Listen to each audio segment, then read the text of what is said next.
É isso, Caramba. entende? É isso. Entendi. Porque eu fico curiosa, Sorry. né, Gil? Uhum. Eu fico bastante curiosa. Podemos ir? Ei, gente, Desirê Cury aqui para mais um episódio do Conta Mais, a realidade sem filtro.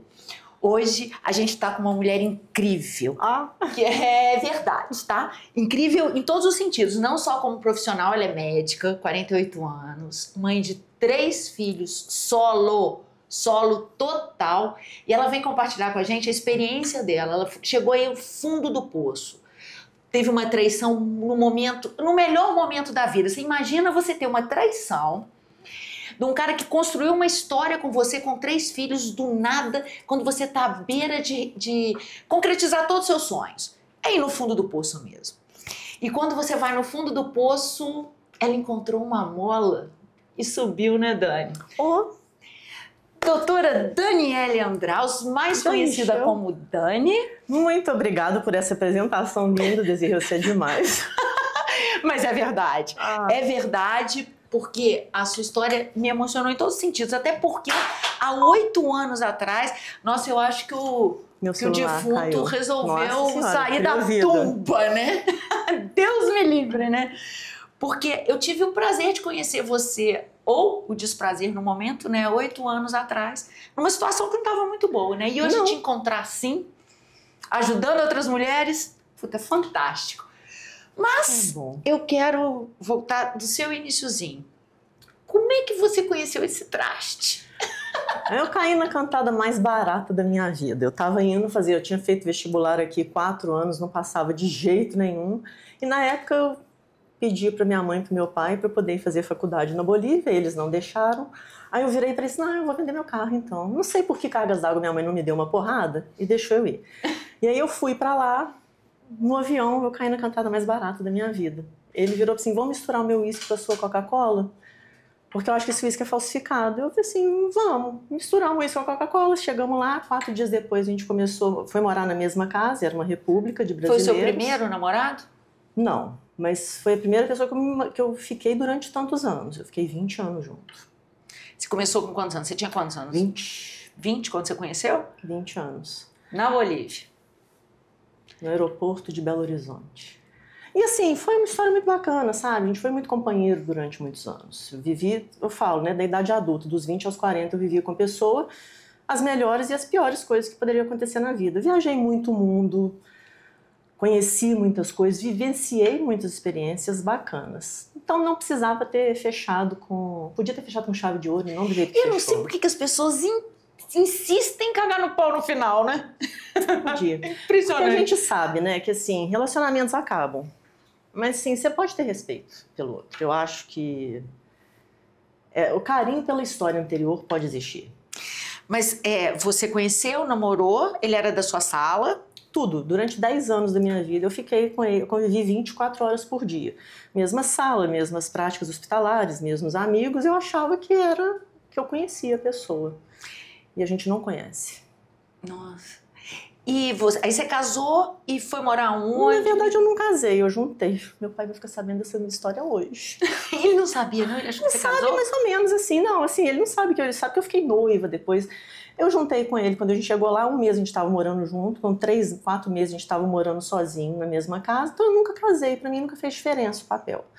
Mas, e eu fiquei, quando eu voltei pro Brasil, que eu fui fazer uma parte da faculdade na Espanha, a gente foi, aí meu pai meio que cobrou, a gente ficou noivo. Desculpa poder viajar junto.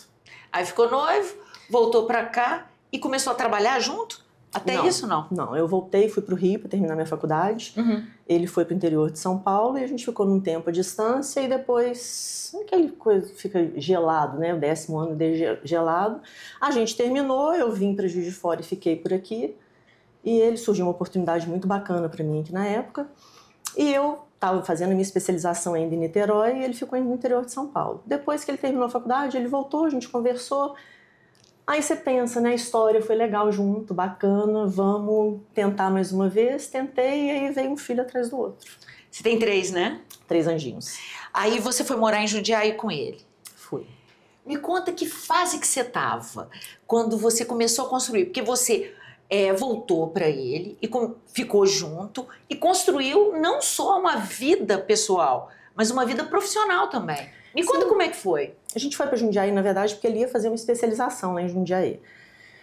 Liguei para uma amiga minha e falei assim, Jundiaí é bom, porque eu não queria morar em São Paulo, se eu não queria ir para São Paulo, que eu achava muito perigoso, Campinas eu sabia que era muito perigoso também. Eu joguei no mapa Jundiaí. Eu liguei para uma amiga, ela disse, não, Jundiaí é uma cidade fantástica, pode ir que você vai gostar. Cheguei lá, não conhecia ninguém. Aí alugamos uma casa, ficamos, eu já estava com a minha filha número 1, ela tinha acabado de fazer 1 aninho. Chegamos lá, assim, as coisas lá fluíram de uma maneira muito bacana, sabe? Assim, eu não sabia o que significava a palavra logística até eu parar lá em Jundiaí, porque lá eu descobri o que era. É muito, muito surreal as coisas que acontecem em São Paulo. E aí eu fui e comecei a trabalhar. Sabe aquelas coisas? Surreal em que sentido? Positivamente. As coisas fluem, a coisa acontece. É mais rápido. Assim, te contar um caso, assim. Eu ia para um lugar para trabalhar, para atender um paciente. Esse paciente faltava. Estava começando naquela época, de repente, menos de 6 meses depois, já estava com a agenda cheia, o negócio fluindo de uma maneira muito... Eu não estava acreditando, estava muito bacana, sabe? A minha carreira lá foi muito legal. E aí, quando você foi... Aí aquela coisa, aí veio a segunda filha, aí quando a segunda filha estava com 3 meses, eu descobri que eu estava grávida do terceiro, uma coisa que eu já tinha meio que definido que eu já não ia ter, porque eu passei um perrengue no pós-parto dela. E aí eu fui, e assim, a gente montou toda a nossa estrutura lá, né? Já estava definido, não vou voltar para Juiz de Fora. Minha estrutura é aqui, eu sou de Juiz de Fora, mas eu pertenço a esse lugar é fantástico, eu adoro essa cidade. Ponderei, até fiquei enrolando para poder ter essa decisão, para poder ver onde eu ia comprar a casa. Escolhi uma rua específica, num condomínio específico, na cidade de Vinhedo, que era a 3ª melhor cidade do mundo para se morar. Comprei a casa dos sonhos, reformei a casa dos sonhos. E virou um pesadelo. Por quê? Como é que você percebeu? Mudou alguma coisa? Porque você estava com uma clínica também, né? Com ele, ou não? Não, eu estava montando. Faltavam 15 dias. Deixa eu jogar esse chiclete fora. Faltavam 15 dias para eu poder... Assim, falta 15 dias não, faltava 1 mês e meio para poder inaugurar a clínica dos meus sonhos. Já estava todo em andamento, o arquiteto já tinha feito tudo para mim. A planta estava tudo bom, essa cadeira era de lá, algumas coisas já estavam compradas para poder levar, para poder montar a estrutura. E assim, as coisas acontecem, a gente confia, né? A gente confia e assim, quando a gente confia, eu acho que a gente é até meio míope. Porque assim, a confiança, a gente confia em todos os setores, né? Não é só no cônjuge, na relação profissional, na relação com os amigos. E tava assim, uma vida perfeita dos sonhos, né? Porque você tava cheio de paciente, ele também, com 3 Faltava filhos. pouco para inaugurar a clínica dos meus sonhos, tinha comprado num lugar lindo, um espaço maior que esse, que eu tava para poder começar, já tinham colocado até um cantinho para as crianças estudarem, sabe? Muito assim, logisticamente localizado, porque as crianças saíam 3 minutos, eles estavam lá na clínica, perto da saída para poder pegar em Anguera, para poder ir para minha casa, então tava tudo muito bom. Talvez não tivesse bom, assim, a gente não vamos apagar, né? Assim, quando o relacionamento não tá bom, a gente vê. Mas eu acho que a gente sempre tem que se enxergar com o outro. Mas você achava que não estava legal alguma não, coisa? Tinha fase que eu achava que não. Já não vou, assim... Sabe quando você acha, você meio que até se engana para tentar saber, tentar achar que tá legal? Eu, hoje em dia, vendo por esse prisma, vendo da terceira pessoa, eu acredito que tava. Que não tava legal. Que tinha os problemas. Mas é aquela coisa, né? Mas vocês chegavam a discutir sobre isso? Ou as crianças atrapalhavam, ele reclamava? Não, ele se ausentou. Ele se ausentou. E eu vou te falar que, assim, ele durante muitos anos ele viveu para mim. Eu tinha minha vida, eu viajava sozinha, eu saía para tomar cerveja com as minhas amigas, eu viajava para o exterior para fazer curso sozinha. E ele falava, e assim, nunca prendi, eu vou ter audácia de prender alguém dentro de casa. Ele começou a reclamar que ele estava se sentindo muito preso.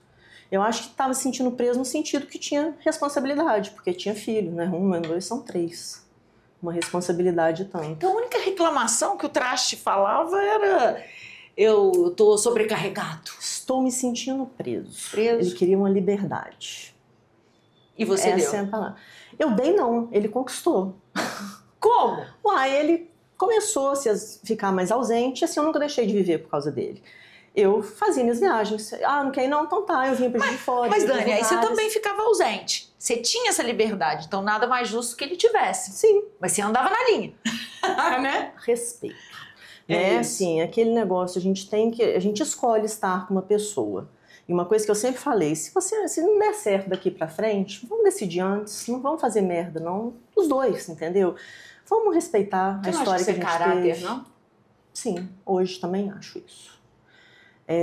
Você acha que ele não teve um desvio de conduta? Ele teve um desvio de caráter mesmo, diante de tudo que você estava vivendo? Sim.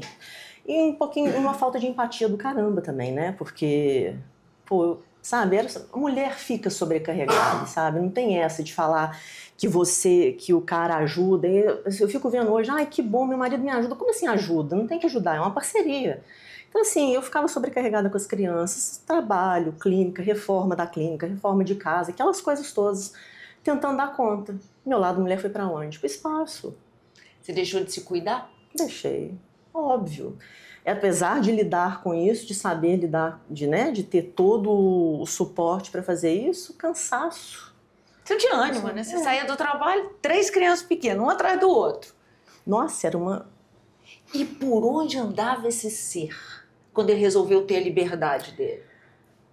Então, a gente trabalhava num lugar juntos, e aí eu fiquei, assim, eu não percebi nada, eu fui sentindo. É engraçado porque eu tive instinto. E esse instinto foi me direcionando, e as coisas foram acontecendo, e quando meu instinto me disse, eu falei assim, não, aqui, vai pra Como é que foi fora. o primeiro sinal? O que você sentiu? Distanciamento. Distância. A gente não é besta, né? E aí eu vi uma ligação um dia, num plantão, que ele dava plantão à noite, e eu vi assim, agora aqui tem coisa. Que ligação? Uma ligação de 1 minuto dessa mulher para ele. E assim, 1 minuto não é nada, mas 1 minuto é muito. Sabe, aquelas coisas. É porque eu fiquei muito mal, fiquei assim, neurótica. Mas 1 minuto, era um horário diferente? De madrugada. Num dia que ele não dormia em casa. Então, eu fiquei atenta.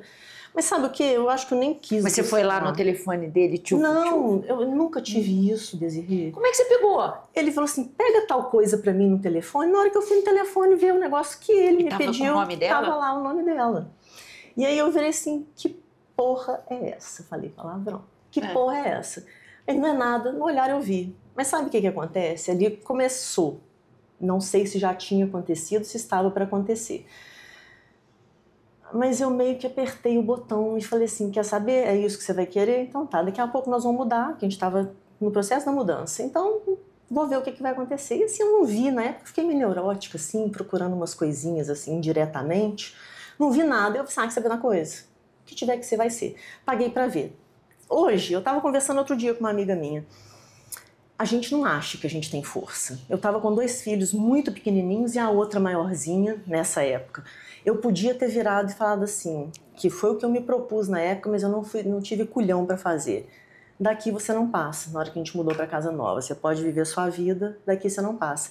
Você deixou ele entrar dentro de casa? Eu achava que... Eu não tinha nada certo, não tinha certeza nenhuma. Na verdade, quando eu me separei, ainda não tinha uma certeza. Tinha uma ligação de 1 minuto num dia, não tinha mais nada e, assim, com uma desculpa esfarrapada que tinha gente internada e tal, mas sim, desculpa. Então o divórcio quem pediu foi você? Não, eu fui... como é que a gente fala? A gente é direcionada a pedir. Eu dei ponto final. Assim, não, e ele quis. Ele quis. Na verdade, ele queria levar uma vida dupla. Verdade Bonitão, essa, né? Gostoso. Queria ter a liberdade dele para fora de casa e ter os filhos dentro de casa com aquele conforto que a gente tinha. E aí, eu virei um dia, numa confusão lá em casa, a gente começou a conversar. E eu disse, não, você vai embora de casa hoje. Ah, não vou, não, você vai. E coloquei ele para fora de casa e falei assim, vamos ver o que vai ser. Engraçado que se eu tivesse tomado atitude antes, eu achava que eu não era capaz de carregar 3 filhos. E honestamente, a gente começou conversando sobre uma separação amigável, eu virei para ele e falei assim, olha, 3 coisas eu vou te pedir. Nós fizemos essa casa aqui, um sonho. A gente estava pagando ainda.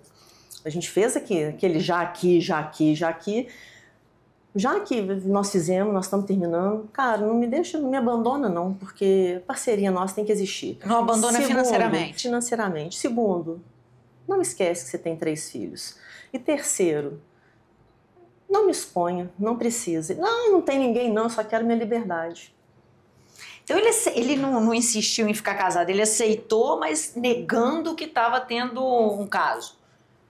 Ele queria separar para morar sozinho, para ter uma liberdade.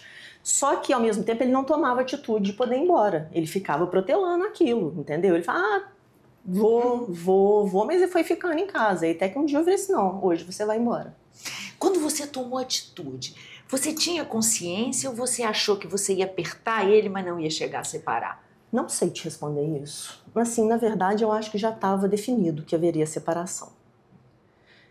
Quando você aconteceu, não acreditou eu não que ele... acreditava que aquele cara estava fazendo aquilo comigo, sabe? Um parceiro de vida de tantos anos, de tantas histórias legais, de tanta situação difícil junto. Mas o engraçado é que hoje, né, depois que eu comecei a estudar muito sobre o universo masculino, o universo feminino, vendo a parte dos hormônios mesmo, nada de machismo nesse comentário meu, mas hoje eu entendo que o homem trai muito mais que a mulher.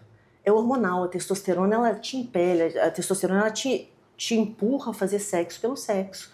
A mulher não, a mulher já é mais reativa, né? Ela é aquela pessoa que precisa do estímulo, precisa do carinho, precisa da emoção. Então, assim, Toda uma logo atmosfera. depois, pensando friamente, eu falei assim, coloquei o pé no chão, cara, aconteceu, 20 anos, deixa ele viver a vida dele, mas ele não vai me desamparar, porque ele tinha criticado tanto as outras pessoas que tinham abandonado os filhos. Com isso, ele não vai fazer sacanagem comigo. E aí vem a maior traição. Não é nem a traição de você ter sido traída, trocada, abandonada por uma outra mulher, porque a sensação é de abandono. É você ver que seus filhos... Existe um buraco ali que você nunca vai conseguir ocupar e que ninguém vai ocupar aquele buraco e a pessoa responsável por aquilo ali está presente em algum lugar na vida de alguém, mas deixa de ocupar aquele lugar que é um lugar tão especial e perde momentos tão bacanas, tão espontâneos da infantilidade e assim, as crianças crescendo num contexto totalmente diferente com dores, né? E assim, de vez em quando eu costumo brincar que eu vou apagando os buracos, apagando os fogos assim, os incêndios, porque em alguns momentos, graças a Deus, eu acho que eu combinei com eles, cada hora um, porque não dá para ser mais de uma vez, eles vão dando um curto-circuito. Então, conclusão, você teve que vender a casa, ele não te ajudou financeiramente, não te deu, quer dizer, abandonou os filhos... Isso é o pior, E saiu de casa e assumiu a moça. Foi obrigado, Desirê, porque 15 dias depois que ele saiu de casa, ele sofreu um acidente. E aí, na hora, ele me culpou, falou que não queria me ver nem pintada na vida e que a minha filha... Na verdade, ele estava indo buscar a nossa filha. Por que ele te culpou? Qual é o problema? Porque, teoricamente, ele tinha que estar num plantão no dia e como a nossa empresa era responsável por esses plantões, eu era responsável técnica, eu não podia deixar um buraco. Eu assumi a responsabilidade e falava acima de tudo. Então, eu fui para aquele plantão, falei assim, tô indo pro seu plantão, Gabriela tá doente, você vem pegar a Gabriela aqui, que eu não sabia do paradeiro. E aí ele sofreu um acidente. Na hora eu só ouvi ligação do SAMU, eu vi que tinha alguém, não, pega aí, cuidado, né? Eu vi que o negócio era um pouco mais sério. Mas aí tudo bem, não soube de mais nada. Aí eu fiquei sabendo depois que ele passou por 6, 7 cirurgias, perdeu uma vértebra. Na época... Ficou entrevado? Ficou. Meu Deus, eu não posso não rir, não. Oh, não brinque comigo, não brinque comigo. O JC, isso foi só um impulso. Todo mundo brincava comigo na época, que a minha vingança não veio a cavalo, né? Ela veio a Deus, você sabe que eu nunca vou brigar com você. 15 dias depois, né, que ele saiu de casa, ele sofreu esse acidente. Aí um mês depois, foi aquilo que estava rindo, né? Um mês depois, ela queria me devolver ele, porque ela era crente da congregação cristã, com filho, casada. E ela era o quê? Qual a ligação? Ela era enfermeira, que trabalhava com a gente. E aí ela foi, eu virei pra minha ex-cunhada na época que me trouxe, Dani, você não quer aceitar ele de volta não? Porque ela tá querendo, ela se arrependeu, quer voltar pro ex-marido e tal. Com muita dor no coração, hoje eu ri dessa história, mas com muita dor no coração eu virei. Olha, fala pra ela, direito consumidor do Procon são 7 dias, ninguém aceita nada depois disso estrupiar, depois de um mês estrupiar, não, pode cuidar que é dela. E eu vou te falar que ali foi a minha libertação. Com muita dor, mas foi a minha libertação. Porque a partir dali eu sabia que eu tinha que ir adiante. E ele ficou sem andar? Ficou sequelado? Ele ficou acamado durante 1 ano e meio. Banho no leito, restrito ao leito. Ele não podia levantar nem fazer xixi, nem fazer cocô, nem nada. Essa mulher arrependeu. Essa mulher arrependeu. Você imagina ficar com esse estorvo? Que horror! Menina, mas Gente, foi. não é maldade. É só uma... Não, é realidade. Escolhas. Aí eu te falo.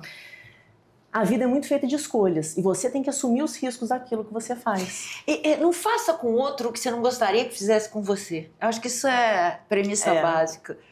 Mas, enfim, nada de devolução. E você teve que sair de Jundiaí e veio para... Na verdade, eu vim pra cá porque o ex-marido dela me ligou uma vez, falou que eu nunca tinha visto o cara, ele achou meu telefone, me ligou, falando para eu ter cuidado com os meus filhos, porque ela me odiava, ela tinha muita raiva de mim e eu tinha que... meus filhos podiam correr risco. Mas ele estava do seu lado ou ele estava com um tom ameaçador? Não, do meu lado, ele estava lado? lá do chifrudo. E aí ele foi... Sacanagem. E aí ele foi... Chifrudos unidos. Jamais serão vencidos. E aí eu fiquei preocupada na época. Na verdade, eu conversei muito com Deus, sabe? Eu falei assim, olha, eu não sei o que você quer. Eu fico aqui, vou embora. Meu pai, na época, foi um suporte tanto. E virou assim, olha, você decide. Se você quiser ficar aqui, eu te dou um suporte. Você ficar temporariamente cuidando da sua mente, se reorganizando, ver como é que você vai fazer. Porque agora vai ser diferente, só você. Você está a 537 quilômetros de tudo. Ou se você quiser voltar para Juiz de Fora, eu te dou um suporte lá também, tem para você colocar. Foi quando eu te conheci. E aí eu fiquei assim, o que eu faço, cara? Eu vou embora, eu fico aqui. E assim, eu vim impelir, não teve jeito. O trajeto veio me trazendo para cá. Na época, muito a contragosto, porque eu gostava muito de lá, sabe? Eu achava que a separação podia ter acontecido, mas não precisava ter mudado minha vida toda. As crianças não precisavam ter sido tão expostas a tantas mudanças, porque a gente gostava de lá. Mas foi a melhor coisa que aconteceu. Hoje, pensando, eu sei que foi. Hoje, né? Porque você ficou muito mal. Fiquei. Sozinha, no fundo do poço.